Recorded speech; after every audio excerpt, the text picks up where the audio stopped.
Buenas noches. Bienvenidos a este último día de las 36ª Jornadas Culturales de Santo Tomás de Aquino. Este tercer día y también yo creo que un poco gafado día, ¿no? Entre unas cosas y otras. Pero el caso es que, bueno, pues ya estamos aquí y con la alegría del encuentro, la alegría de reunirnos también en nombre del Señor para profundizar en el misterio de su Iglesia. Os invito a que juntos recemos una Ave María, nos pongamos en la presencia de la Santísima Virgen. Dios te salve María, llena eres de gracia, el Señor es contigo. Bendita tú eres entre todas las mujeres y bendito es el fruto de tu vientre, Jesús. Santa María, Madre de Dios, ruega por nosotros pecadores, ahora y en la hora de nuestra muerte. Amén. Gloria al Padre y al Hijo y al Espíritu Santo.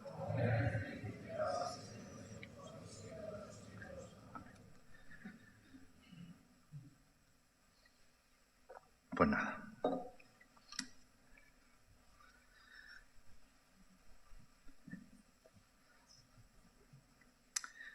A veces la espontaneidad puede perdernos, y a unos más que a otros.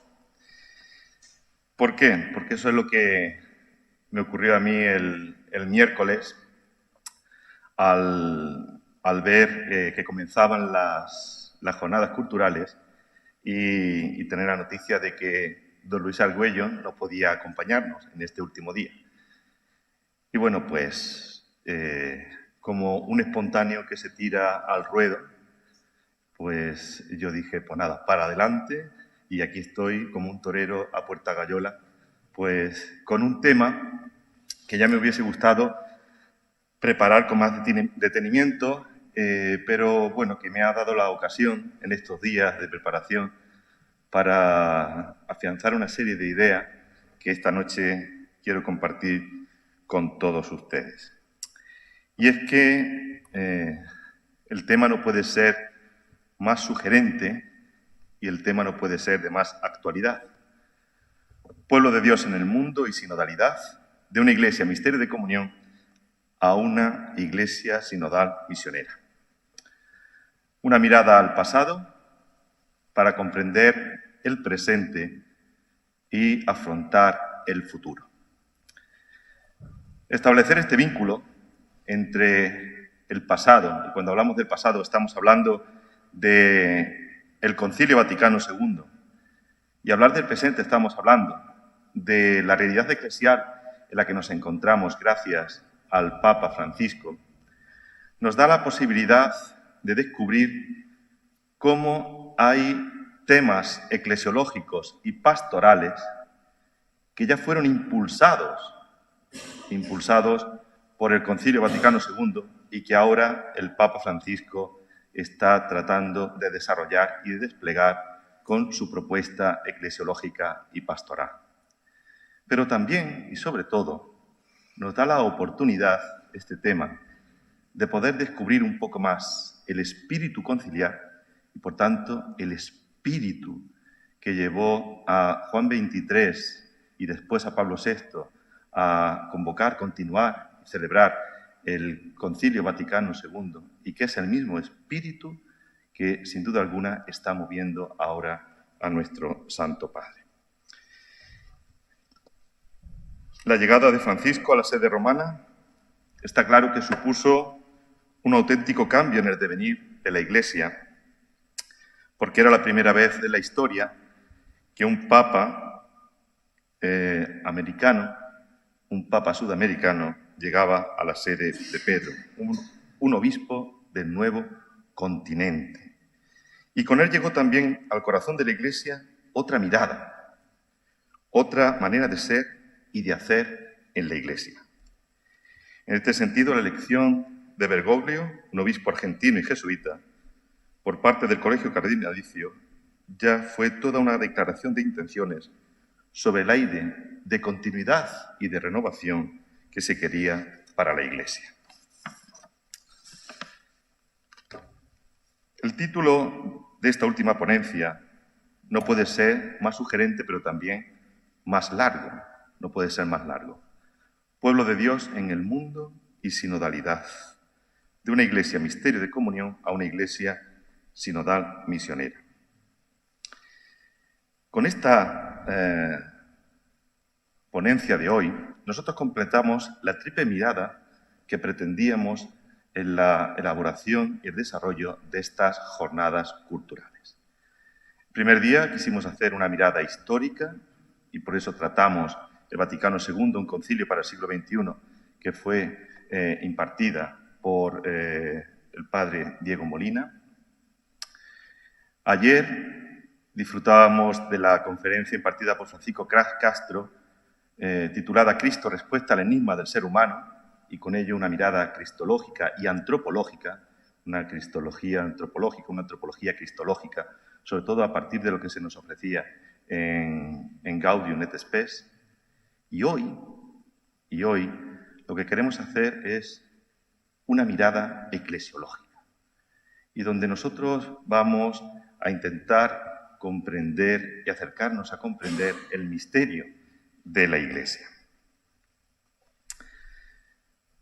En el tintero, por tanto, en la organización de estas jornadas y en esta mirada que queremos hacer al Concilio Vaticano II, dejamos otras muchas ideas, claves y principios que nos ofrece el Concilio, como es la relación con la palabra de Dios, la liturgia, el ecumenismo y tantas otras claves, ideas y planteamientos que nos ofrece el Vaticano II. Pero centrémonos ya en el tema que hoy nos ocupa. Pueblo de Dios en el mundo y sinodalidad, de una iglesia misterio de comunión a una iglesia sinodal misionera. Si nos ajustamos al título de la conferencia, nos damos cuenta de que se mezclan 4 conceptos básicos para referirse al ser de la Iglesia: pueblo de Dios, misterio de comunión, sinodalidad y misión. Los 2 primeros fueron innovaciones fundamentales del Concilio Vaticano II y los 2 segundos, enraizados en ellos, la propuesta que nos hace el Papa Francisco. Por eso, en realidad, la renovación eclesiológica que está proponiendo nuestro actual pontífice es continuidad y despliegue de la eclesiología que los padres conciliares propusieron en el Vaticano II. En nuestra exposición de esta tarde, nosotros vamos a afrontar 4 preguntas, 4 cuestiones. La primera: Iglesia, ¿a dónde vas? La segunda: ¿por qué volver ahora sobre el Vaticano II? La tercera: ¿cuál es la Iglesia del Vaticano II? Y cuarta: ¿hacia dónde orienta el Papa Francisco a la Iglesia? En el primer apartado nos ocuparemos de preguntarnos por la Iglesia, por nuestra Madre la Iglesia, y su papel en la vida creyente, convencidos de alguna manera de aquella valoración que hizo Metz sobre el momento presente. Decía este teólogo alemán: la crisis de Dios se ha cifrado eclesiológicamente. Evidentemente, nosotros vamos a descubrir que en parte de esa crisis de fe se encuentra precisamente en la Iglesia. En la Iglesia. Evidentemente no se trata ahora de reivindicar un eclesiocentrismo del pasado, ni volver al estrechamiento jerarcológico de la eclesiología que criticó Yves-Marie Congar, o caer en la tentación de la autorreferencialidad, tan criticada por el Papa. La idea es recordar la importancia y el valor que tiene la Iglesia en la vida del creyente y en la construcción de un mundo según el modelo evangélico, y alejarnos de la eclesiofobia social dominante y esa especie de alergia institucional que impide a muchos cristianos descubrir y vivir la eclesialidad de la fe como una dimensión fundamental del creyente. Porque nosotros estamos llamados a seguir a Cristo en la Iglesia, formando parte de su cuerpo, que es la Iglesia. En el segundo punto presentaremos brevemente algunos de los rasgos eclesiológicos más significativos del Concilio Vaticano II, especialmente lo que se refiere a la comprensión del ser y la naturaleza de la Iglesia como misterio de comunión, pueblo de Dios y sacramento universal de salvación. así como su manera de entender la presencia de la Iglesia en el mundo de hoy. Gaudium et Spes. Nos detendremos en estos aspectos porque son, sin duda alguna, los fundamentos eclesiológicos en los que se apoya el Papa Francisco. Y por último, desarrollaré brevemente 2 puntos que ayuden a comprender qué significa sinodalidad y qué supone hablar de iglesia misionera, o como le gusta llamarla al Papa argentino, iglesia en salida. Vamos a ello. Iglesia, ¿a dónde vas? En 1987, el cardenal Walter Casper, escribió un artículo titulado Iglesia, ¿a dónde vas? La permanente relevancia del Vaticano II. En este artículo, el cardenal alemán se sintió interpelado por la deriva de la Iglesia y la preocupación que entonces existía en las comunidades parroquiales, las casas de religiosos y religiosas, el clero y los agentes de pastoral. Él percibía que se estaba viviendo un momento de inseguridad, con un estado de ánimo por los suelos, un malestar generalizado y lo que consideraba aún peor, un distanciamiento exterior e interior de la misma Iglesia. Por eso se sintió urgido a preguntarse por la Iglesia y su deriva. Iglesia, ¿a dónde vas? En este sentido, si nosotros tomamos la temperatura a nuestra Iglesia y medimos la eclesialidad de nuestros contemporáneos, nos damos cuenta de que la situación no solo no ha cambiado, sino que parece haber empeorado en ciertos aspectos. El envejecimiento de las comunidades parroquiales, los abusos sexuales, la disociación entre la vida y la fe, la falta de vocaciones a la vida sacerdotal y la vida consagrada, la proliferación de enfermedades espirituales que tanto afectan al clero, el cansancio generalizado de muchos agentes de pastoral, la falta de relevo generacional. Sin duda alguna podríamos decir con la Santa de Ávila, y especialmente por la desafección de muchos cristianos confesos y practicantes, que vivimos tiempos recios. Pero la Iglesia, a pesar de sus manchas y de sus arrugas, sigue siendo madre y también sigue siendo maestra, porque forma parte del plan de salvación de Dios. Y así quiso dejarlo plasmado el Concilio Vaticano II, cuando, hablando de la Iglesia, en el capítulo 2 de Lumen Gentium, nos dice: y estableció convocar a quienes creen en Cristo en la Santa Iglesia de Dios. Está hablando del Padre Eterno, que ya fue prefigurada desde el origen del mundo, preparada admirablemente en la historia del pueblo de Israel y en la antigua alianza, constituida en los tiempos definitivos, manifestada por la efusión del Espíritu y que se consumará gloriosamente al final de los tiempos. La Iglesia no solo aparece como fruto de la voluntad del Padre, sino como el instrumento elegido por el Padre para la salvación de los hombres. Y asimismo aparece como cuerpo místico de Cristo en Lumen Gentium 3 y 7, o templo del Espíritu Santo en Lumen Gentium 4, o germen y principio del reino de Dios, Lumen Gentium 5, o asamblea visible y comunidad espiritual, en Lumen Gentium 8. En definitiva, como el misterio que quiere describir Lumen Gentium número 1, para que comprendamos que la Iglesia forma parte del plan de Dios, forma parte de la vida del cristiano. Y así, la Comisión Teológica Internacional, en un documento cristológico que publicó en 1979, nos recordaba la eclesialidad como nota propia y fundamental de la fe cristiana.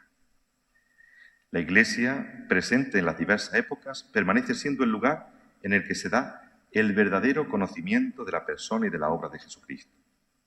Sin la mediación de la ayuda de la fe eclesial, el conocimiento de Cristo no es más posible hoy que en la época del Nuevo Testamento. Necesitamos a la Iglesia como madre, necesitamos a la Iglesia como maestra. Y por eso conviene recordar aquella famosa expresión que unas veces se ha atribuido a Tertuliano y otras veces a San Cipriano. Un solo cristiano no es cristiano. Unus Christianus, nullus Christianus.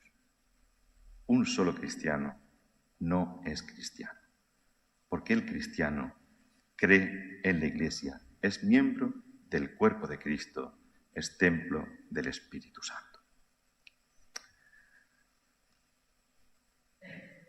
Y dicho eso, ¿por qué volver ahora sobre el Vaticano II? El cardenal Kasper, en el artículo anteriormente mencionado, comenzaba preguntándose por el devenir de la Iglesia y terminaba en ese artículo señalando la relevancia permanente del Concilio Vaticano II, diciendo: tal relevancia consiste en que este concilio nos ha proporcionado una visión renovada y más profunda de la Iglesia. Hacer realidad esa visión es una tarea aún pendiente. Estoy convencido de que la Iglesia, si sigue el camino que le ha trazado el último concilio y en la medida en que lo recorra de manera consecuente, no perderá absolutamente nada de su tradición anterior. Antes, al contrario, plasmará su catolicidad de forma más plena y viva de lo que ha sido posible en siglos precedentes. Y dará testimonio de que todo el Evangelio, para todo el hombre, en todo el mundo, con toda su energía, en mayor medida que hasta ahora. Por esta razón, por esta permanente relevancia de la que habla Walter Kasper, el hecho de que la celebración del Jubileo Universal del año 2025 coincida con la celebración del 60º aniversario del Concilio Vaticano II, nos ofrece la posibilidad de redescubrir el valor doctrinal, teológico y pastoral que este concilio ha tenido y tiene para la Iglesia del siglo XXI, porque conviene recordar que se trata, como diría Karl Rahner, de un concilio de la Iglesia sobre la Iglesia. Eso es el Vaticano II, un concilio de la Iglesia sobre la Iglesia. El Papa Juan XXIII expuso en líneas generales la finalidad que le movió a convocar el concilio en su discurso de inauguración. Su pretensión no fueron las grandes declaraciones teológicas, ni reafirmar lo ya conocido, sino presentar a la Iglesia de tal manera que ella fuera una verdadera respuesta a las profundas exigencias de la humanidad y del mundo moderno. Él era consciente de la preocupante situación y distanciamiento entre la Iglesia y el mundo, un distanciamiento que Pablo VI después calificaría como dicotomía absurda. Diría Pablo VI: amar a Cristo pero sin la Iglesia, escuchar a Cristo pero no a la Iglesia, estar en Cristo pero al margen de la Iglesia. Eso no deja de ser una dicotomía absurda. Y esa dicotomía es la que trató de romper, de vencer el Concilio Vaticano II. Es hermoso el número 1 de Gaudium et Spes, donde se invita a la Iglesia a sentir, a vivir los gozos y las vicisitudes del hombre contemporáneo. A diferencia de otros concilios en los que se han abordado cuestiones de tipo doctrinal, en el Vaticano II, de un modo particular, se nos presenta un concilio eminentemente pastoral, porque su preocupación no fue tanto definir los contenidos de la fe, cuanto tratar de comprender la naturaleza y la misión de la Iglesia en el mundo, en un momento histórico caracterizado por el cambio de paradigma que conllevó la modernidad, por el cambio de paradigma que suponía una situación sociopolítica marcada por la estela de 2 guerras mundiales, y por el cambio de paradigma que suponía el profundo anhelo de renovación intraeclesial que ya se estaba reclamando desde principios del siglo XX. Volver ahora nuestra mirada sobre el Vaticano II nos ofrece, por tanto, una doble oportunidad. En primer lugar, nos permite revalorizar la riqueza que supuso y sigue suponiendo para la Iglesia aquel acontecimiento que cambió la manera de comprenderse la Iglesia a sí misma y de situarse en el mundo. La interpretación eclesiológica de los padres conciliales, desarrollada en el Concilio Vaticano II, recoge el impulso renovador y algunos de los contenidos fundamentales de los diferentes movimientos que se suscitaron durante la primera mitad del siglo XX, de los que ayer nos apuntaba algo Francisco. Y así se llega a definir a la Iglesia como misterio de comunión, llamada a interpretar los signos de los tiempos y urgida la difícil tarea de actualizar el mensaje de salvación, el famoso agiornamento. Y en segundo lugar, una mirada retrospectiva sobre el Vaticano II nos ayuda a descubrir la raíz de la situación eclesial en la que nos encontramos, la fuente de inspiración de la mayoría de las decisiones y propuestas del Papa Francisco. Los principios, por tanto, en los que se apoya para replantear una comprensión y acción de la Iglesia en clave sinodal y misionera. En este sentido, la vuelta al Vaticano II nos descubre las claves en las que se apoya no solo el pensamiento eclesiológico del Santo Padre, sino algunos de sus gestos y modos de actuar, así como toda esa serie de reformas acometidas en la propia curia romana, que en uno suscita entusiasmo y en otro levantan ampollas. Obviamente, nuestra mirada al Concilio Vaticano II no va a ser una mirada con nostalgia al pasado, ni un simple ejercicio teológico, sino una tarea fundamental y necesaria si se trata de comprender el presente y mirar hacia el futuro.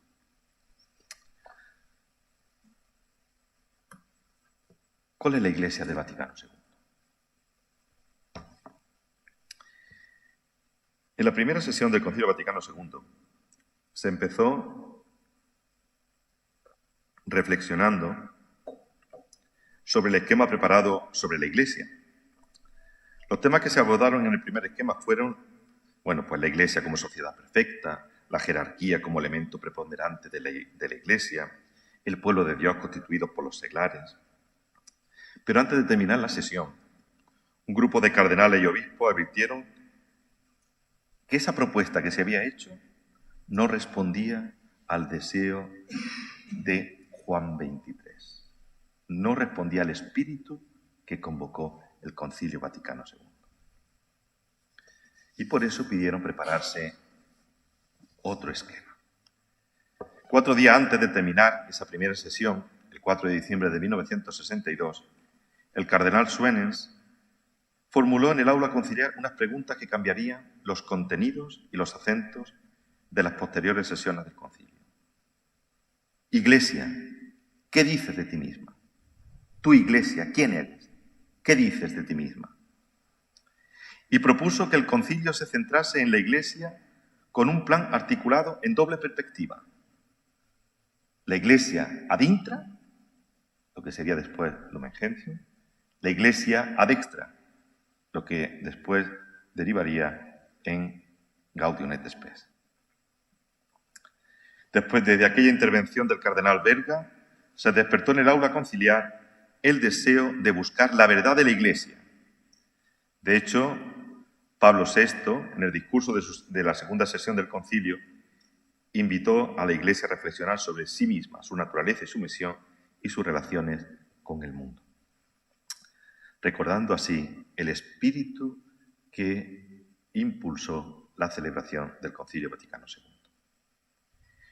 Y aquí aparecen 2 conceptos fundamentales en esa reflexión sobre la Iglesia y su misión en el mundo. 2 conceptos que son conceptos que aparecen en el título de la charla de hoy. La Iglesia, sacramento de comunión; la Iglesia, pueblo de Dios. El Vaticano II es considerado como el momento en el que la eclesiología de comunión recibió carta de ciudadanía. Sin embargo, fueron escasos los estudios postconciliares que se dedicaron al tema de la comunión en los textos del concilio, y en cambio se centró la mirada en la categoría pueblo de Dios como exponente de la eclesiología conciliar. Hubo que esperar a la celebración del Sínodo Extraordinario de los Obispos de 1985 para que el concepto comunión, sacramento de comunión, se oficializara y se descubriera como clave fundamental del Concilio Vaticano II junto a Pueblo de Dios. A lo largo del siglo XX han sido varios los factores que han facilitado la eclosión de la idea de comunión. La comunión, ¿cuándo se busca la comunión? Pues cuando se necesita. Cuando se necesita ante catástrofes como las guerras mundiales, ante la soledad que dominaba en muchos ambientes espirituales. Se suscitó también el deseo de despertar el tema de la comunión, la renovación litúrgica, que había mostrado la debilidad de una devoción individualista, los estudios bíblicos, que habían mostrado la centralidad de imágenes como pueblo de Dios o cuerpo de Cristo, apoyados en fórmulas como en Cristo, un mejor conocimiento de la antigüedad cristiana. En fin, el concepto de comunión se ofrecía como punto de convergencia de aspiraciones eclesiológicas y eclesiales muy variadas. El Vaticano II va a utilizar en 122 ocasiones el término comunión. En el Vaticano I no pasó de utilizarse nada más que 5 veces. Pero el concilio hace un uso impreciso y fluido del concepto en sentidos diversos y con connotaciones variadas. Es difícil decir, por tanto, que el Vaticano II ofrece una noción técnicamente elaborada del sacramento de la comunión.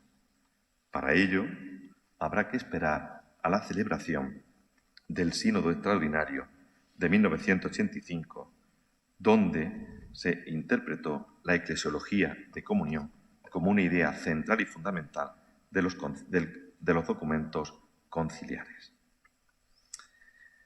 El conocido eclesiólogo Ángel Antón sostiene que en una de sus obras, que la innovación del Vaticano II, de mayor trascendencia para la eclesiología y la vida de la Iglesia, ha sido el haber tratado la teología del misterio de la Iglesia sobre la noción de comunión. Por eso no cabe duda que uno de los grandes aportes del Concilio Vaticano II fue recuperar el patrimonio teológico del primer milenio cristiano en lo referente a la noción de comunión. Una comunión que vincula el Concilio Vaticano II a la comunión intratrinitaria. Por eso, al final, el concepto de comunión se convierte en clave hermenéutica del misterio de la Iglesia.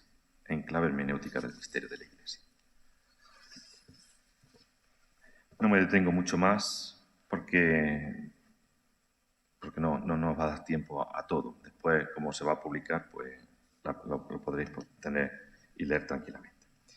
El concepto teológico de Iglesia como pueblo de Dios. La segunda nota eclesiológica del Vaticano II y la primera en calar en el sentido eclesial posconciliar fue pueblo de Dios. Recordemos que después del segundo esquema se pidió que se pusiera en el segundo capítulo de la Constitución sobre la Iglesia. Fijaros, los padres conciliares quisieron hablar de la jerarquía después de tratar la Iglesia como pueblo de Dios. En efecto, el tema del pueblo de Dios debía ser puesto inmediatamente después de hablar del misterio de la Iglesia, y ello para mostrar lo que constituye el patrimonio común de todos los fieles, en la que no hay diferencia entre los laicos y la jerarquía. Luego se hablará de la jerarquía y, en cuarto lugar, de los laicos. Evidentemente, esto constituía un giro copernicano, el giro copernicano del que nos hablaba ayer Francisco Castro, en la autocomprensión de la Iglesia, puesto que se entiende ya no primeramente la Iglesia desde su realidad jerárquica, que establecía la división entre Iglesia docente y discente o entre jerarquía y fieles, sino desde su unidad fontal en Dios, que llama y convoca a un pueblo, su pueblo, mediante una alianza, cuya iniciativa reposa en Dios, que lo ha formado en la historia concreta de la humanidad, con sus posibilidades y desafíos. Es en el curso de esta historia compartida que Dios va suscitando los distintos ministerios y carismas, todos ellos al servicio de la edificación de su pueblo y de la formación en la fidelidad a su Dios en el tiempo presente. Al recuperar esta raigambre más bíblica y menos jurídica de la comprensión de la Iglesia, más peregrinante en el tiempo y comunitaria, se va realizando así el anhelo sentido ya en muchas partes en la Iglesia y que San Juan XXIII hizo suyo desde el comienzo de su pontificado. Quiero sacudir el polvo imperial que hay desde Constantino en el trono de San Pedro. Esto lo decía Juan XXIII. Quiero sacudir el polvo imperial que hay desde Constantino en el trono de San Pedro. Es decir, que toda esta revolución que nosotros estamos encontrando en el Papa Francisco, esto tiene sus raíces precisamente en el espíritu que impulsó la celebración del Concilio Vaticano II y su desarrollo.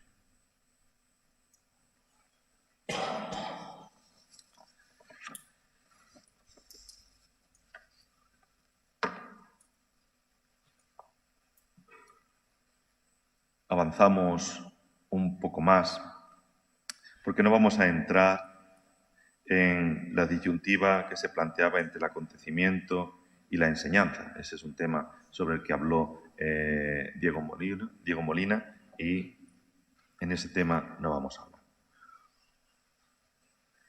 Lo que está claro es que cuando uno se acerca a la eclesiología del Vaticano II y descubre estos dos títulos eclesiológicos, Sacramento de Comunión y Pueblo de Dios, vemos que ahí está la raíz frontal, el que va a permitir el desarrollo de la orientación que el Papa Francisco va a dar a la Iglesia en estos momentos.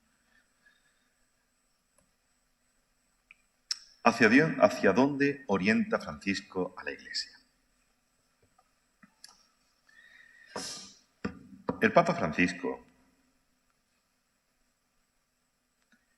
en el mensaje que dirigió a la Facultad de Teología de la Universidad Católica de Argentina, con ocasión de un evento que conmemoraba los 50 años de la clausura del Vaticano II, definió a este concilio como una puesta al día, una relectura del Evangelio en la perspectiva de la cultura contemporánea. Reconocía además que con él se ponía en marcha un camino de renovación que aún no ha cesado, un movimiento irreversible de renovación que viene del Evangelio y ahora es preciso seguir adelante. E inmediatamente añade un interrogante. ¿Cómo seguir adelante? ¿Cómo seguir adelante? En este sentido, el deseo de seguir adelante, de mirar al futuro, es lo que ha llevado a elegir el tema de estas jornadas y, de modo particular, a dedicar una de las ponencias a tratar de comprender la situación eclesial en la que nos encontramos como desarrollo y explicitación de los principios eclesiológicos y pastorales indicados en el Vaticano II. Porque, de alguna manera, como reconoció Karl Rahner hablando del Concilio Vaticano II, la enseñanza de este concilio solo es el comienzo. Solo es el comienzo. El texto de Karl Rahner es fantástico. Un concilio es todo lo que decide y enseña solo un comienzo. Un concilio es, con todo lo que decide y enseña, solo un comienzo y un servicio. El concilio puede dar indicaciones y expresar verdades doctrinalmente, y por eso es solo un comienzo. Porque después todo depende de que esas indicaciones y esas verdades arraiguen en el corazón creyente y produzcan en él espíritu y vida. Esto no depende del concilio mismo, sino de la gracia de Dios y de todas las personas de la Iglesia y de su buena voluntad. Y por eso el concilio es solo un comienzo. Y ahora nosotros estamos en esa etapa que se conoce como la etapa de recepción, la fase de recepción, dando los primeros pasos de aquello que en el Concilio Vaticano se planteaba como comienzo. ¿Y en qué fase nos encontramos? de esa recepción? Pues un eclesiólogo, gran conocedor del Vaticano II, que desgraciadamente murió el pasado año, un jesuita que se llamaba Santiago Madrigal, él establece como 5 fases de la recepción del Concilio Vaticano II. La primera fase comprende desde la clausura del Concilio Vaticano II hasta la celebración del Sínodo Extraordinario en 1985. La segunda fase comprende desde el año jubilar hasta el final del pontificado de San Juan Pablo II. En este tiempo surgió el conflicto de las interpretaciones, un debate entre los historiadores y los teólogos, si había que comprender un concilio como acontecimiento o como corpus doctrinal. El pontificado de Benedicto XVI, de 2005 a 2013, comprende la tercera fase de esta recepción del concilio. Ratzinger, a los 40 años de la clausura del concilio, se refirió a los problemas de su recepción, poniendo sobre el tapete la cuestión de la continuidad y la discontinuidad, y proponiendo la hermenéutica de la reforma. Muy interesante, muy interesante. De hecho, yo creo que como punto intermedio para entender el título de nuestra jornada, hubiese sido también una clave fundamental habernos detenido en esta etapa. La cuarta fase de esta recepción del Concilio Vaticano II comprende el cuatrienio que transcurre entre 2012 y 2015, al hilo de la conmemoración del cincuentenario de la inauguración y de la clausura del Vaticano II, respectivamente. Y la última fase de la recepción del Vaticano II es la que se ha denominado el efecto Francisco, una nueva fase impulsada por la interpretación que se hizo de su exhortación programática Evangelii Gaudium y la relectura del Vaticano II en clave sinodal que ofrece el Papa. En las enseñanzas del Vaticano II no se habla explícitamente de sinodalidad, pero la instancia de lo que significa se encuentra en el corazón de la obra de renovación promovida por él en cuanto a desarrollo de la eclesiología de comunión y de pueblo de Dios.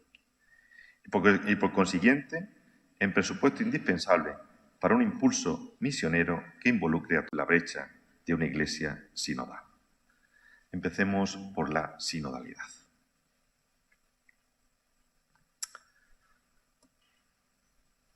Bueno, la sinodalidad, aunque no es una categoría original del Papa Francisco, va a ser una de las claves de su pensamiento. Él ha contribuido, por una parte, a resaltar su significatividad en el ser y hacer de la Iglesia, y por otro, a avanzar en la Iglesia, en las consecuencias que ella implica. Los rasgos básicos de los que Papa Francisco entiende por Iglesia sinodal nos lo encontramos trazado en un discurso conmemorativo del 50 aniversario del Sínodo de los Obispos, pronunciado él en octubre de 2015, donde reconoce que la sinodalidad es el camino de la Iglesia del tercer milenio. Ojo, es que esto no tiene vuelta atrás. La sinodalidad ya no va a ser una opción, ni eclesiológica ni pastoral. Va a ser una opción fundamental para comprender la Iglesia y para vivir y hacer de la Iglesia.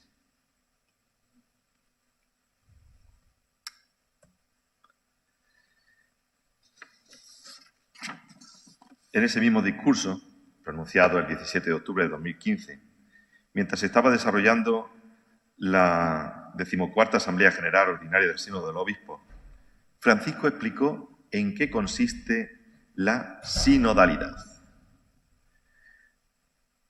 Lo que el Señor nos pide, en cierto sentido, ya está todo contenido en la palabra sínodo. Caminar juntos, laicos, pastores, obispos de Roma, es un concepto fácil de expresar con palabras, pero no es tan fácil de ponerlo en práctica. Eso es, caminar juntos, laicos, pastores, obispos de Roma. Sabiendo y entendiendo que es un concepto más fácil de expresar, difícil de practicar. Y un poco más adelante el Papa, apoyándose en la idea de San Juan Crisóstomo, deja claro que solo desde la sinodalidad se puede realmente comprender y pertenecer a la Iglesia. Sínodo, Iglesia y sínodo son sinónimos, porque la Iglesia no es otra cosa que el caminar juntos de la grey de Dios por los senderos de la historia que sale al encuentro de Cristo el Señor. Pues bien, por esto, la sinodalidad, porque es sinónimo de Iglesia, para nosotros ya no tiene vuelta atrás. Nosotros vamos a ser la generación de la Iglesia sinodal y también seremos de la Iglesia misionera. En el documento de la Comisión Teológica Internacional, titulado La sinodalidad en la vida y en la misión de la Iglesia, nos vamos a encontrar un apartado dedicado a la vocación sinodal del pueblo de Dios, del cual podemos esbozar los elementos que diseñan el perfil sinodal de la Iglesia. Ahí, en este documento, vamos a encontrar los rasgos eclesiológicos. Ahora, claro, si se trata de hablar de sinodalidad, tendremos que descubrir cuáles son los rasgos eclesiológicos que encierran la sinodalidad, cuál es el rostro de la Iglesia que esa Iglesia sinodal quiere presentar y precisamente nos lo ha diseñado y trazado en la declaración final de la primera etapa, de la primera sesión del Sínodo de la Sinodalidad, y una serie de aptitudes.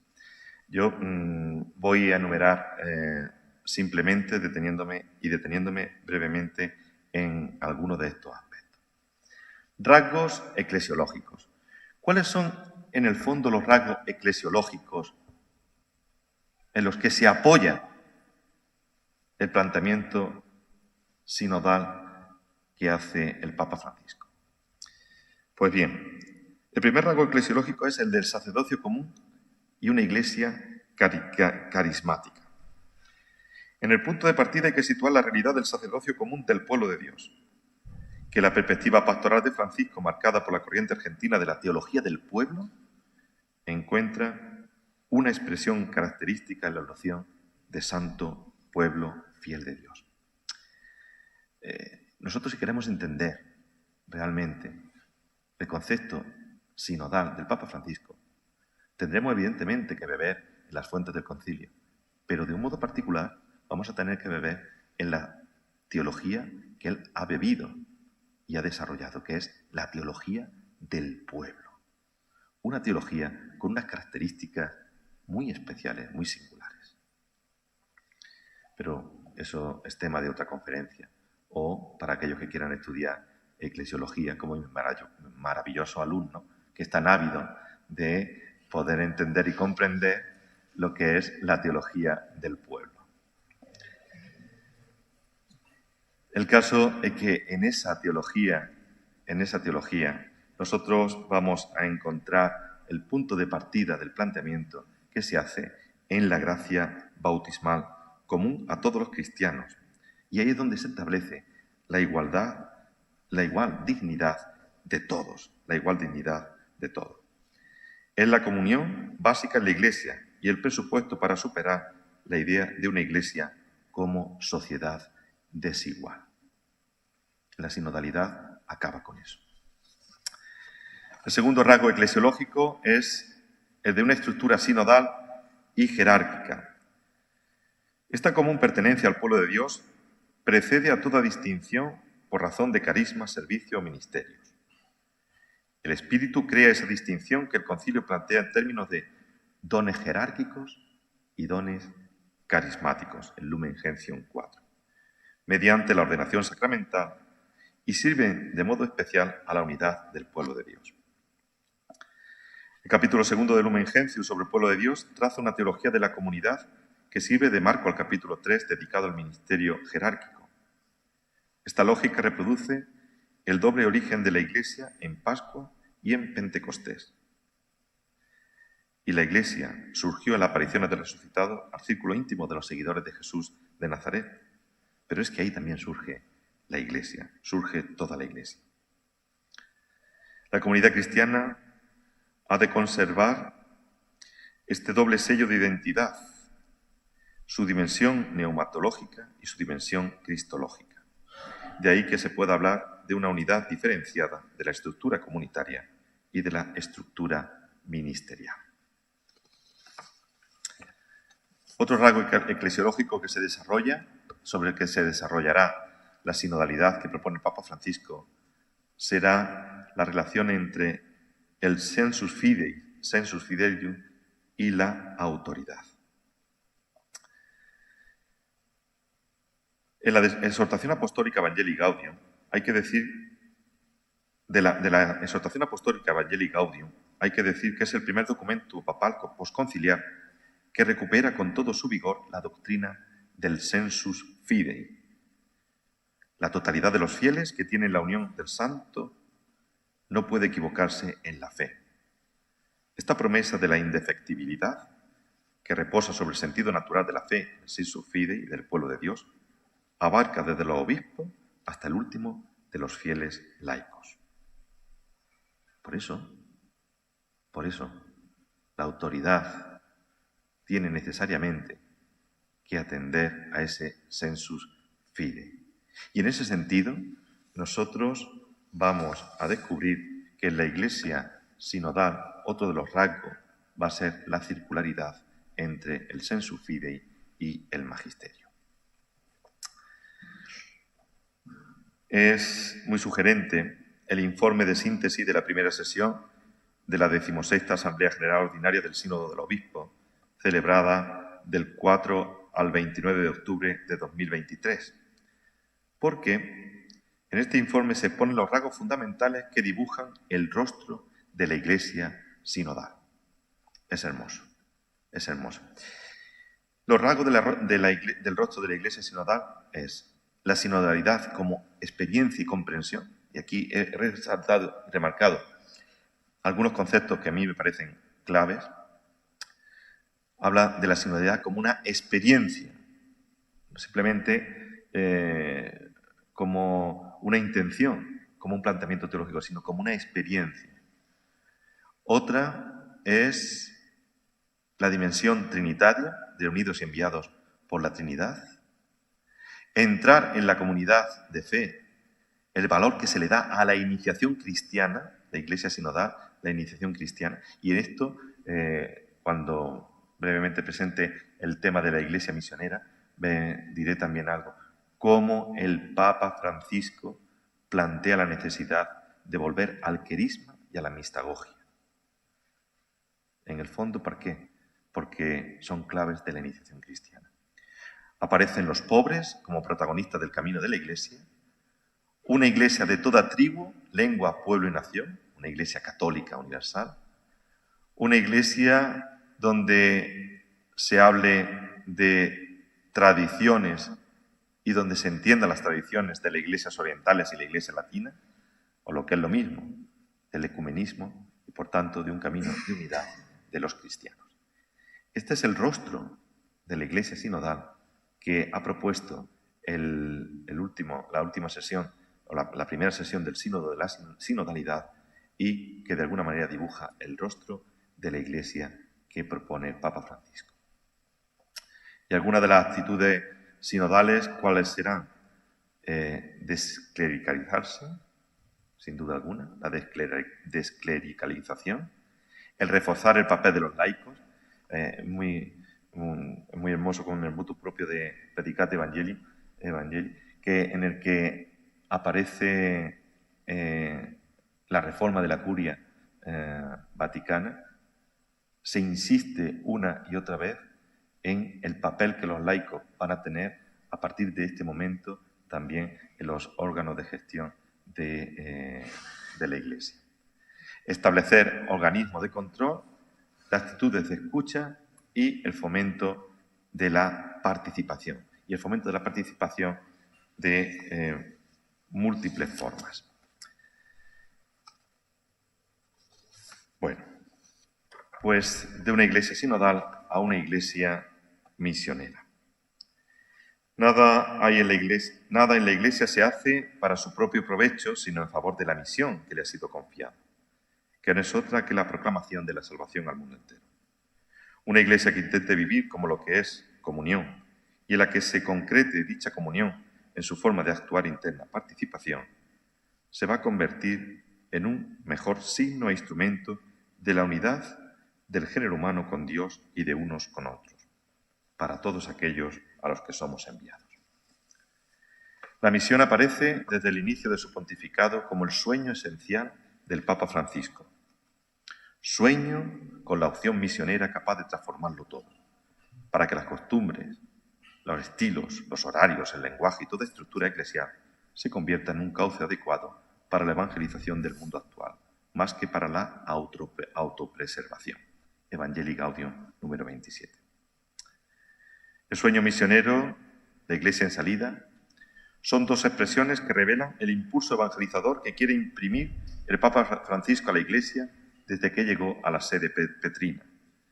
Y este impulso, como la sinodalidad, también responde al desarrollo de la eclesiología conciliar y es, por tanto, una consecuencia directa de la recepción del Vaticano II. Así lo recoge el jesuita eclesiólogo que mencionaba antes, Santiago Madrigal, cuando analizaba la exhortación programática del Papa Francisco. Dice: la exhortación apostólica Evangelii Gaudium contiene un genuino impulso misionero que no solo hunde sus raíces en el acontecimiento conciliar, sino que además proyecta para el futuro una clave inequívoca de aplicación y recepción del concilio con su llamada a la transformación misionera de la Iglesia. En términos de la filosofía hermenéutica, se puede decir que es posible trazar una fusión de horizontes entre las intenciones más fecundas de los papas del concilio, San Juan XXIII y el Beato Pablo VI, sostenidas a su vez por el magisterio de sus sucesores, San Juan Pablo II y Benedicto XVI, y las propuestas del Papa Bergoglio. Iglesia misionera es la Iglesia que se planteó en el Concilio Vaticano II y que los distintos papas que han ocupado la sede petrina, de una manera o de otra, han intentado impulsar. Y el impulso definitivo y más decisivo, sin duda alguna, se lo está dando el Papa Bergoglio. La apertura misionera de la Iglesia va a ser un transversal del Vaticano II, que fue relanzado por la exhortación apostólica Evangelii Nunciandi y por la encíclica Redentoris Missio. Estos dos documentos, forjadores de la llamada nueva evangelización, constituyen, junto con el documento final de Aparecida, los verdaderos pilares de Evangelii Gaudium, cuyo primer capítulo arranca del mandato misionero de Jesús: id y haced que todos los pueblos sean mis discípulos. Hoy, este id de Jesús, escribe Francisco, en este id de Jesús están presentes los escenarios y los desafíos siempre nuevos de la misión evangelizadora de la Iglesia, y todos somos llamados a esta nueva salida misionera. ¿Cuáles son las claves teológicas de la Iglesia en salida? Simplemente las señalo, las apunto, porque son muchas y, bueno, como digo, después lo van a poder leer. Son estas 11. Las claves misioneras o las claves teológicas en las que se fundamenta la Iglesia en salida. Una es el encuentro, la primera es el encuentro con Jesús. Y curiosamente, este encuentro personal con Jesús no aparece claramente desarrollado hasta los números 264, 267 de Evangelii Gaudium. Pero es la clave, el encuentro, la experiencia del encuentro. No va a haber verdadera misión si no hay verdadero encuentro con Jesús. Y eso, la experiencia del encuentro, va a ser una de las claves también que nosotros vayamos a encontrar, por ejemplo, en el nuevo directorio para la catequesis, donde toda la catequesis de iniciación cristiana se plantea desde la clave del encuentro. En segundo lugar, aparece el Evangelio y el querigma como claves fundamentales. Volver a la esencia, una vuelta a la esencia. La Iglesia va a ser misionera volviendo a la esencia. Y la esencia es los núcleos esenciales del Evangelio y el querigma, y el anuncio del querigma. Luego aparecerá como otra clave teológica la misericordia como primera de las jerarquías de verdades. Después aparecerá la universalidad de la salvación, donde la Iglesia se preocupa por todas las personas, y cuando digo todas las personas son todas las personas, todo, ¿vale?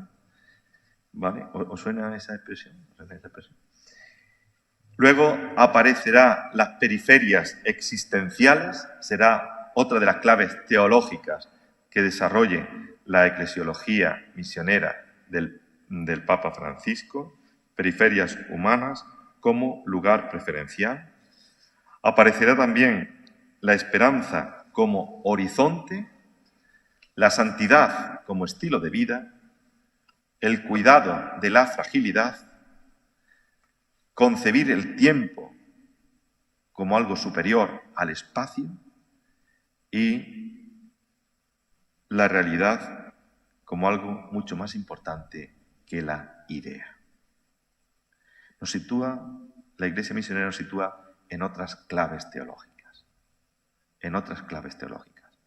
la clave del encuentro, la clave de la esencia, la clave de la misericordia, la clave de la universalidad, la clave de las periferias, la clave de la esperanza, la clave de la santidad, la clave de la fragilidad, la clave del tiempo, la clave de la realidad.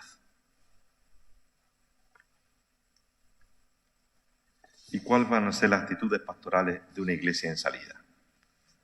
Pues ya está, aquí lo tenéis. Es fácil, ¿no? Es fácil de comprender.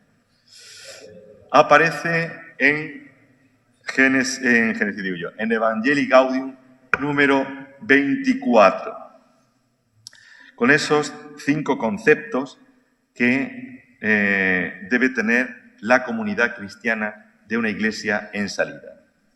La primera, primerear; la segunda, involucrarse; la tercera, acompañar; la cuarta, fructificar; la quinta y última, festejar.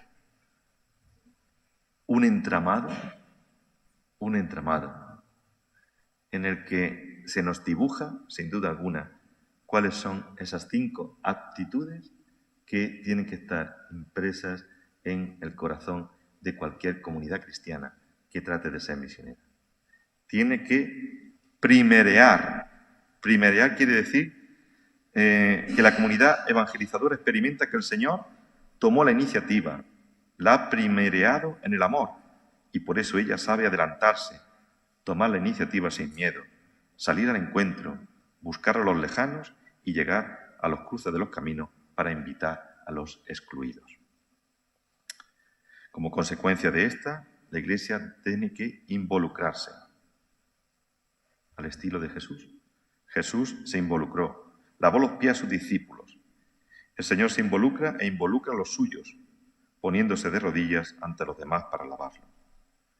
La comunidad evangelizadora se mete con palabras y gestos en la vida cotidiana de los demás, achica distancias, se abaja hasta la humillación si es necesario y asume la vida humana, tocando la carne sufriente de Cristo en el pueblo. Acompañar, porque acompaña a la humanidad en todos sus procesos, por duros y prolongados que sean. Sabe de esperas largas y de aguante apostólico. La evangelización tiene mucho de paciencia y evita maltratar límites. Es fiel al don del Señor y por eso sabe fructificar. La comunidad evangelizadora siempre está atenta a los frutos, porque el Señor la quiere fecunda. Cuida el trigo y no pierde la paz por la cizaña. El sembrador no tiene reacciones quejosas ni alarmistas cuando ve la cizaña. Encuentra la manera de que la palabra se encarne en una situación concreta y dé frutos de vida nueva. Y por último, la comunidad evangelizadora siempre sabe festejar, porque la comunidad evangelizadora goza de la belleza de la liturgia en medio de las exigencias diarias. La Iglesia evangeliza y se evangeliza a sí mismo en la liturgia y la celebración de la actividad evangelizadora y fuente de todo impulso misionero se encuentra precisamente en la liturgia. Y dicho eso, merece la pena esta Iglesia. Merece la pena el momento eclesial en el que nos encontramos. Es hermosísimo el momento eclesial en el que nos encontramos. Duro, difícil, de tiempos recios, pero desde unas claves nuevas, para un tiempo nuevo. Nosotros somos los cristianos del siglo XXI, que nos ha tocado vivir en la Iglesia sinodal y misionera. Y eso ya no tiene vuelta atrás. Y por eso me gustaría acabar con un texto de Evangelii Gaudium, en el que dice el Papa Francisco: a veces nos parece que nuestra tarea no ha logrado ningún resultado, pero la misión no es un negocio, ni un proyecto empresarial. No es tampoco una organización humanitaria. No es un espectáculo para contar cuánta gente asistió gracias a una propaganda. Es algo mucho más profundo, que escapa a toda medida. Quizás el Señor toma nuestra entrega para derramar bendiciones en otro lugar del mundo donde nosotros nunca iremos. El Espíritu Santo obra como quiere, cuando quiere y donde quiere. Nosotros nos entregamos, pero sin pretender ver resultados llamativos. Solo sabemos que nuestra entrega es necesaria. Aprendamos a descansar en la ternura de los brazos del Padre, en medio de la entrega creativa y generosa. Y dice: sigamos adelante, démoslo todo, pero dejemos que sea Él quien haga fecundos nuestros esfuerzos como a Él le parezca. Pues que así sea.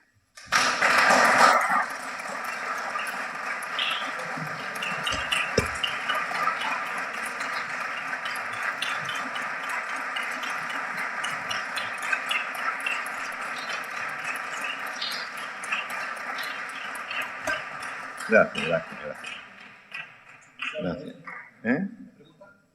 ¿Hay pregunta? Bueno, yo en primer lugar, José Antonio, darte la enhorabuena porque de las 3 charlas, que me las he tragado las 3, me parece que la tuya es la mejor. Bueno, gracias. Y no es peloteo, que sabes que no me gusta a mí, pero bueno, como decías que iba ahí a improvisar y tal, yo pensaba una cosa que iba a ser un churro, lo tienes eso muy pensado tú, eso no es una cosa tan improvisada. Escuchándote sobre la eclesiología de comunión, del concilio, yo estaba pensando que se desarrolló mucho en la era de conciliar, en los años del concilio, el tema de la colegialidad. La Santa Sede, las iglesias locales, el primado, los obispos, el colegio episcopal, en fin. Pero no se trabajó esa dimensión con los laicos, que sería la sinodalidad, incluir también en esa comunión el laicado. Y luego también el tema de la comunión-misión que puso el Sínodo del 85, las dos dimensiones, son el misterio de la Iglesia, comunión, misión, que el Papa también recoge como comunión misionera, que son un poco los dos polos que está intentando ampliar en consonancia con el concilio. Pero yo estaba escuchándote y me surgía también una pena, una tristeza, una duda, ¿no? Cuando se ha estado haciendo el trabajo sinodal, que hemos participado todos, las parroquias, la diócesis, en fin, a nivel de nación, continente y ahora ya el sínodo allí en Roma, una de las cosas que se detectaba es que los que más fríamente habían acogido este sínodo era el clero. Sin el clero no se puede hacer sinodalidad. Es decir, es que, no sé, el Papa Francisco va mucho en la clave de descentralizar, ¿no? De la Iglesia romana a las iglesias locales.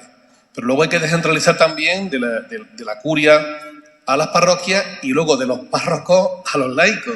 Es decir, un poquitillo sobre eso quería preguntarte, que esto cómo se come, porque claro, yo veo que los curas en general estamos un poquito remisos. Sí, bueno, es que cada uno somos hijos de nuestro tiempo Y, evidentemente, a tu madre le cuesta mucho trabajo las redes sociales.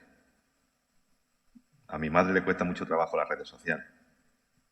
De hecho, mi madre montó un lío con el Facebook tremendo. ¿Por qué? Porque al final uno tiene su trayectoria, tiene su formación, tiene sus inercias. Y eso también pasa en este aspecto. Pedirle a los sacerdotes que han vivido un modelo de iglesia, un estilo de iglesia. Ellos han crecido en ese estilo de iglesia, han vivido en ese modelo de iglesia. Han sentido la vocación en esa iglesia. Han tenido como referencia a un cura con un modelo de iglesia, una manera de hacer iglesia. Han estado durante mucho tiempo viviendo en esas claves. Evidentemente, no, eso no es fácil. No es fácil. No es fácil, ¿por qué? Porque este es un proceso que tenemos que hacer todos y tenemos que hacer desde dentro. Por eso la conversión es fundamental, pero una conversión personal. Es decir, no va a haber una conversión pastoral sin conversión personal. Y cuando digo conversión personal, digo de un modo particular el clero. Claro, ¿por qué los laicos no entran más fácilmente y más rápidamente en todo este proceso de conversión? Bueno, pues porque de alguna manera ellos están viviendo como esa época ilustrada del laicado, ese despertar del laicado, ese momento en el que empieza uno a despegar. Y entonces, claro, en ese sentido, ellos lo están viviendo de una manera mucho más rápida, mucho más ágil y mucho más inmediata que nosotros. Digo nosotros porque formamos parte de ese clero que tiene que vivir esa conversión personal.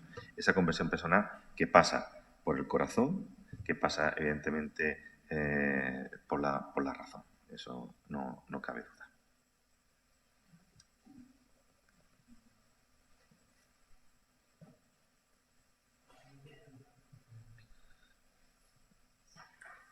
¿Tiene alguien?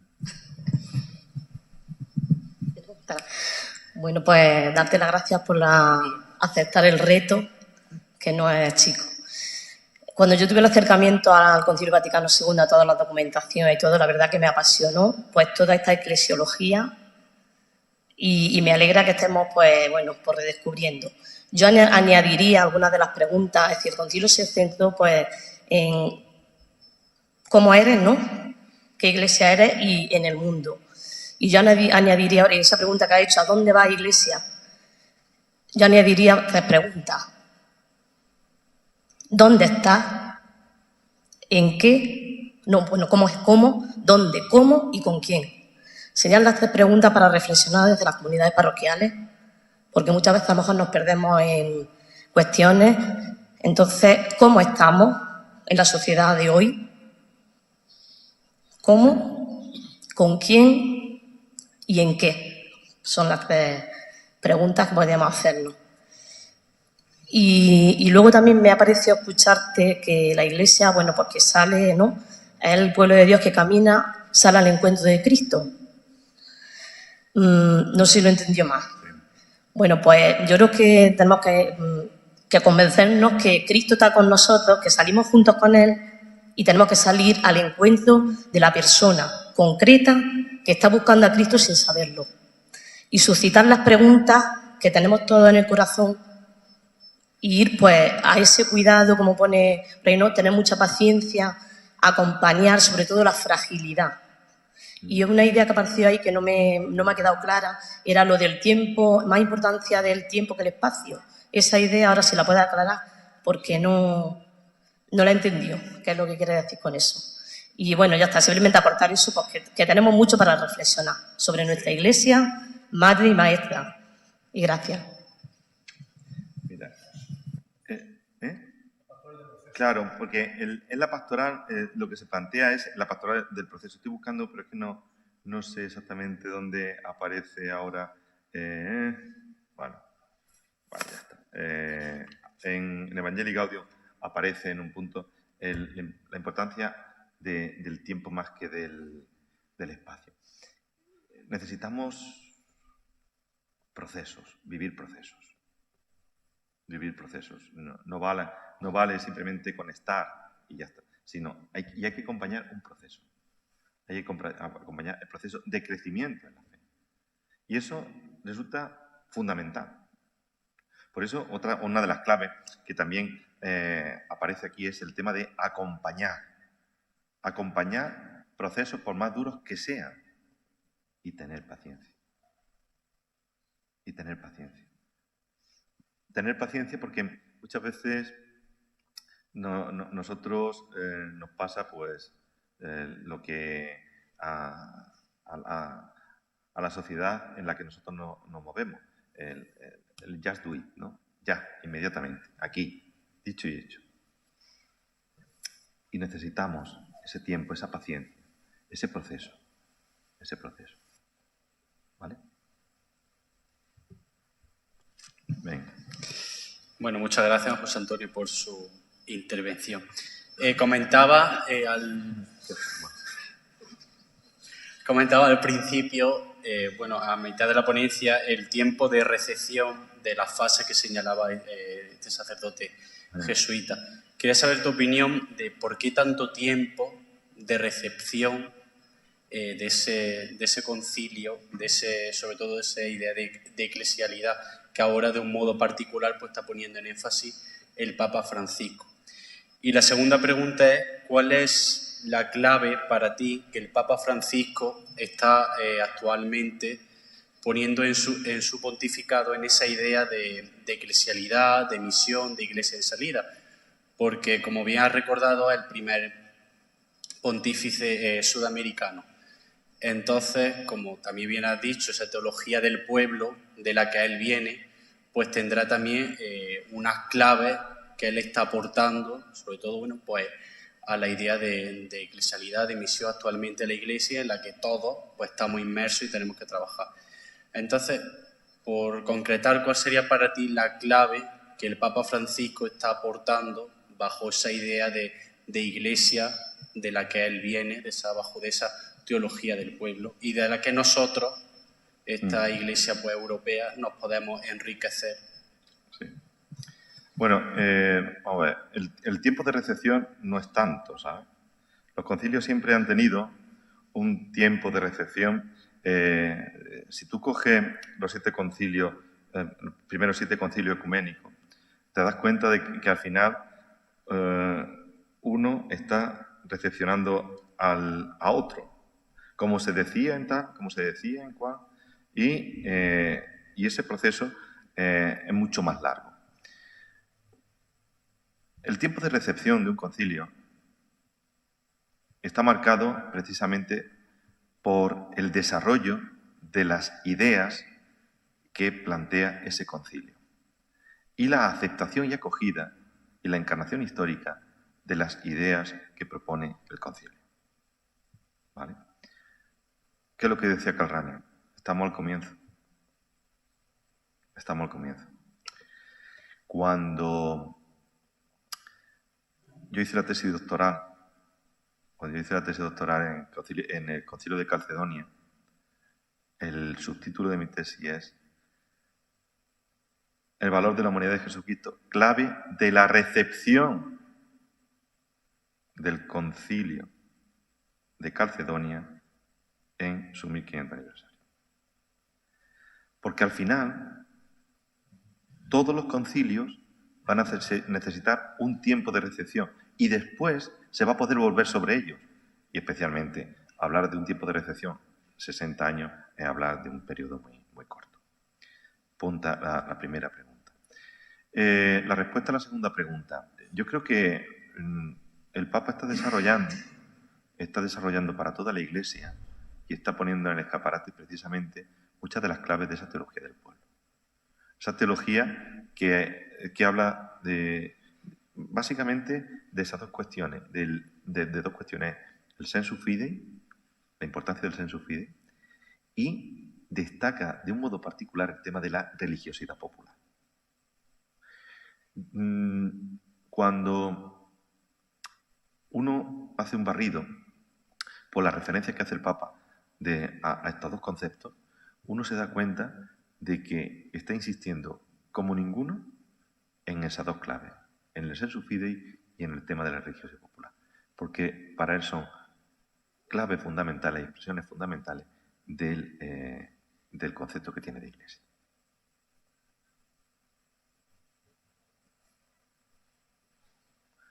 Bueno, pues dejamos la palabra.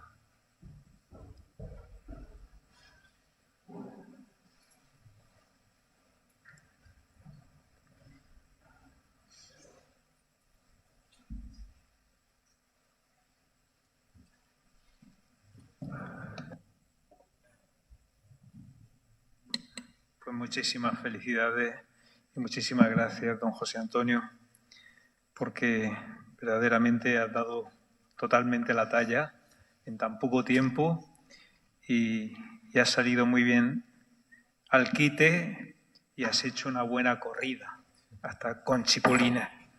Por lo tanto, felicidades. Bien, pues me toca clausurar este momento y estas jornadas de una forma oficial, lo voy a hacer. Y espero pues también ser un poquito breve para poder ya pues concluir el acto. Saludo al ilustrísimo señor rector,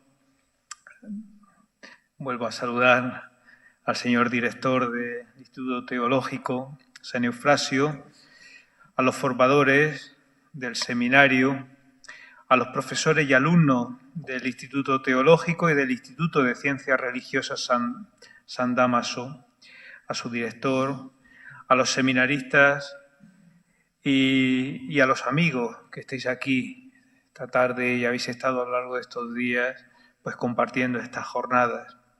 Hoy concluye la edición 36ª de las Jornadas de Santo Tomás, que cada año, por el mes de febrero, pretenden ofrecer la visión de la Iglesia sobre temas que nos afectan en nuestro yo más profundo, el que atañe directamente a nuestra fe, y hacerlo en el contexto del Instituto Teológico San Eufrasio, donde se forman no solo nuestros seminaristas, sino todos aquellos que quieren profundizar en la verdad de nuestra fe. Y es una vez en la historia de estas jornadas culturales que se siguen consolidando 3 décadas después de su puesta en marcha. El Concilio Vaticano II es, y lo digo bien en presente, es un gran regalo para nuestra Iglesia. Una Iglesia que es hermosa, bonita, preciosa y que nos ha tocado vivir y disfrutar en un momento que ha querido el Señor y por tanto es un momento kairos, es un momento de gracia, es un regalo por tanto el vivir en este momento y disfrutar de nuestra Iglesia. Es la respuesta al concilio del Espíritu a un tiempo que requería cambios, que pedía, sin modificar la inmutable, abrirse paso en un nuevo tiempo en el que los hombres y las mujeres de mitad del siglo XX pudieran sentirse parte de una Iglesia universal que da respuesta en lo personal, en lo comunitario, en lo social, en definitiva, de manera integral a todos los aspectos del ser humano. El concilio marcó un punto de inflexión en la vida de la Iglesia y, por ende, en la vida de los que somos y nos sentimos Iglesia.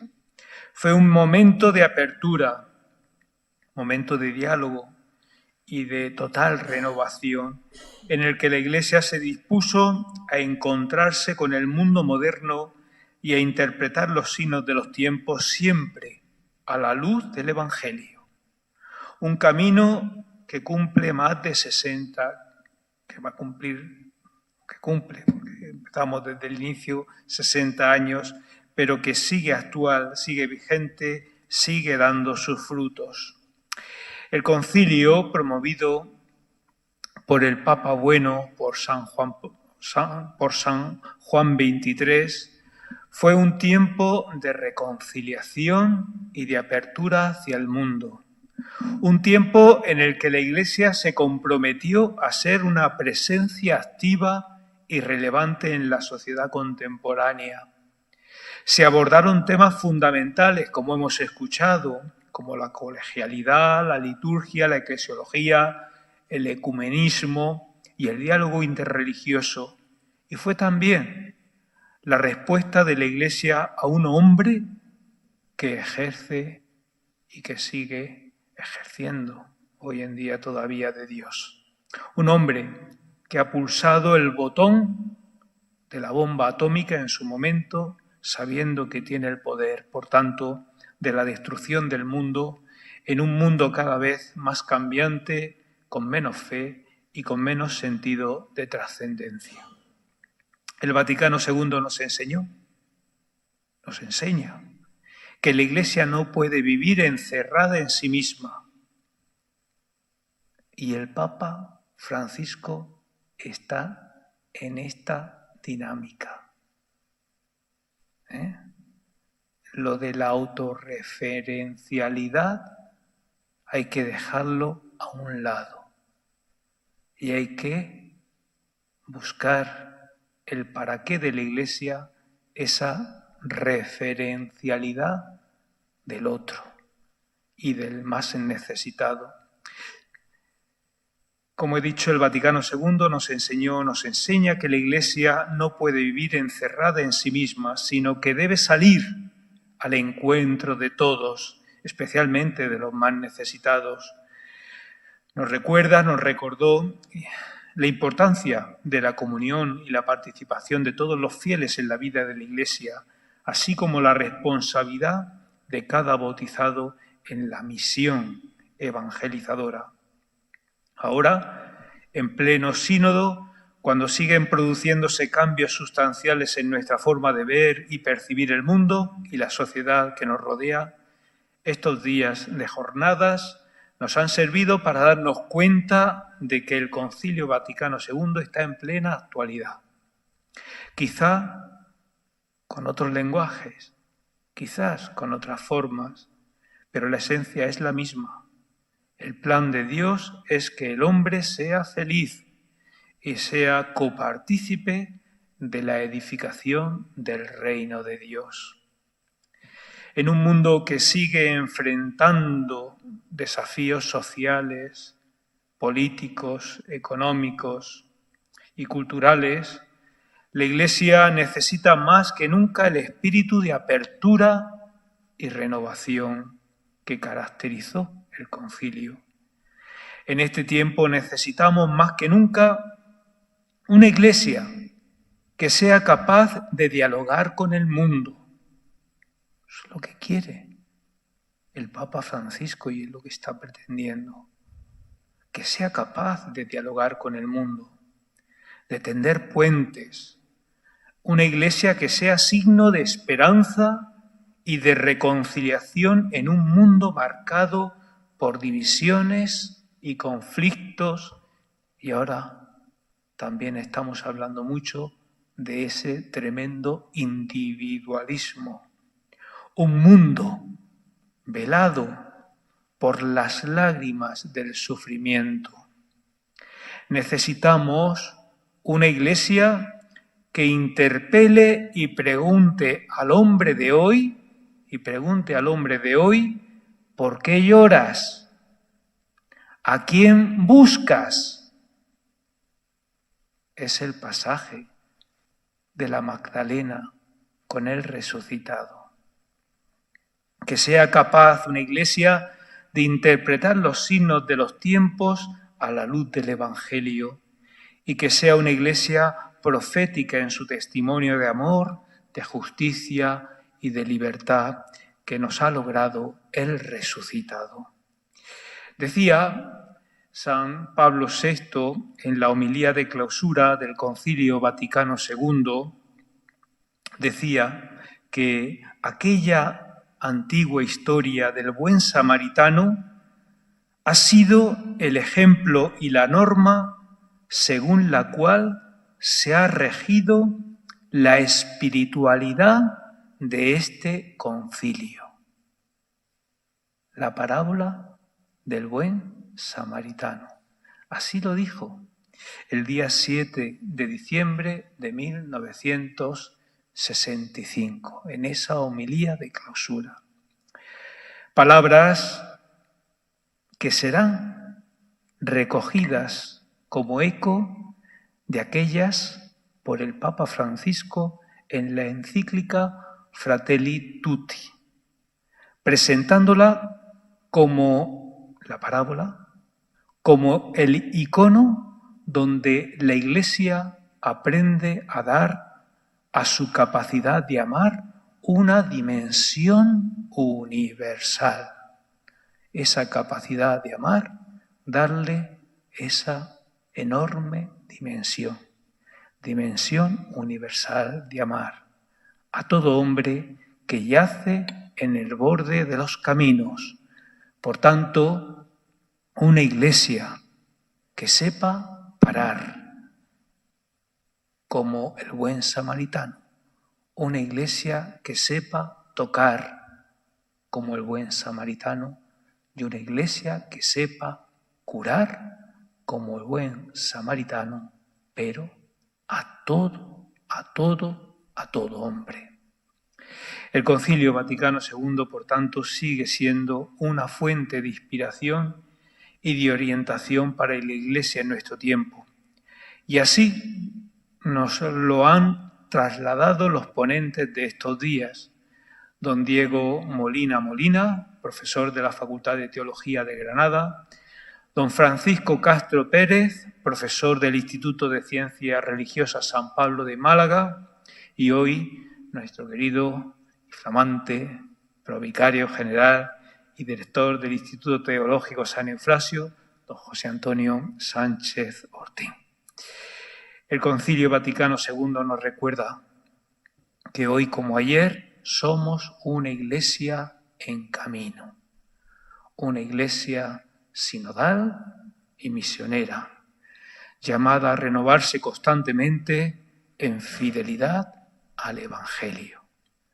Que estas jornadas, queridos hermanos, que clausuro, nos sirvan como estímulo para seguir trabajando por una Iglesia más fiel al espíritu del concilio, una Iglesia que sea verdaderamente sal y luz en el mundo de hoy. Este mundo que, aunque esté velado con lágrimas, es un mundo hermoso, precioso. Muchas gracias.